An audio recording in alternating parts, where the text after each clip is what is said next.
13 और 14 अगस्त के important current affairs. DBMS bank की पहली महिला सीईओ बन गई हैं तानसु शान। इन्होंने पीयूष गुप्ता का स्थान लिया है। डीबीएमएस बैंक सिंगापुर की मल्टीनेशनल बैंकिंग कंपनी है। भारत न्यूजीलैंड के साथ राजनयिक संबंधों को मजबूत करने के लिए ऑकलैंड में वाणिज्य दूतावास खोलेगा। प्रधानमंत्री आवास योजना शहरी 2.0 5 वर्षों के लिए शुरू की गई। इस योजना में 10 लाख करोड़ रुपए के निवेश की परिकल्पना की गई है। यह योजना 25 जून 2015 को शुरू की गई प्रधानमंत्री आवास योजना का स्थान लेगी।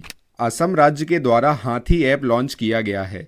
असम में बढ़ते मानव हाथी संघर्ष को कम करने के प्रयास में हाथी ऐप लॉन्च किया गया है।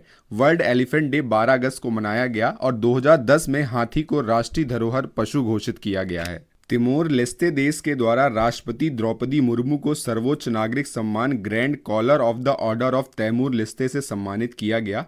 हाल ही में द्रौपदी मुर्मू फिजी, न्यूजीलैंड और तिमोर लेस्ते देश की यात्रा पर गई हुई हैं।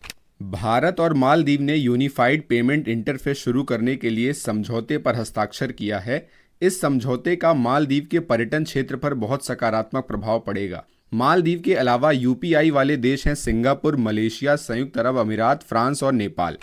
पूर्व विदेश मंत्री नटवर सिंह का निधन हो गया। नटवर सिंह 2004-05 में मनमोहन सिंह सरकार के समय विदेश मंत्री थे और ये पाकिस्तान में भारतीय राजदूत के रूप में भी काम किए हैं। भारत सरकार ने बांग्लादेश सीमा पर स्थिति की निगरानी के लिए 5 सदस्यीय समिति का गठन किया है, जिसके अध्यक्ष हैं Ravi Gandhi. Ravi Gandhi border security force के एडिशनल डायरेक्टर जनरल हैं। टीवी सोमनाथन केंद्र सरकार के कैबिनेट सचिव बने हैं। तमिलनाडु कैडर के वरिष्ठ आईएएस अधिकारी हैं ये, और ये राजीव गौबा जी का स्थान लेंगे और इनका कार्यकाल 2 वर्ष का रहेगा। उच्च शिक्षा संस्थानों की रैंकिंग जारी की है नेशनल इंस्टीट्यूशनल रैंकिंग फ्रेमवर्क ने, जिसमें पहले नंबर पर आया है आईआईटी मद्रास। ये 2015 से जारी की जा रही है। जूनियर मेंस हॉकी टीम के हेड कोच बन गए हैं पीआर श्रीजेश। प्रिया श्रीजेश ने पेरिस ओलंपिक 2024 में भारतीय पुरुष हॉकी टीम के ब्रॉन्ज मेडल जीतने के बाद संन्यास की घोषणा कर दी है। हाल ही में महाराष्ट्र सरकार द्वारा बेनगंगा नल गंगा नदी जोड़ो परियोजना को मंजूरी दी गई।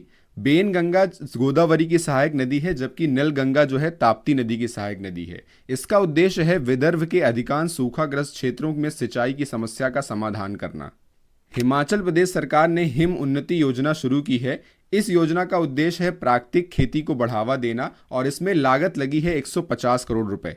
आज का क्वेश्चन ऑफ द डे है, कामिल मडौरी किस देश के नए प्रधानमंत्री बन गए हैं? इसका आंसर आप कमेंट बॉक्स में जरूर दीजिएगा। क्लास की पीडीएफ आपको टेलीग्राम चैनल में मिलेगी, और अगर आपको मुझसे बात करनी है तो आप इंस्टाग्राम में जुड़ सकते हैं, और अगर आपको वीडियो पसंद आया हो तो आप चैनल को सब्सक्राइब भी कर सकते हैं।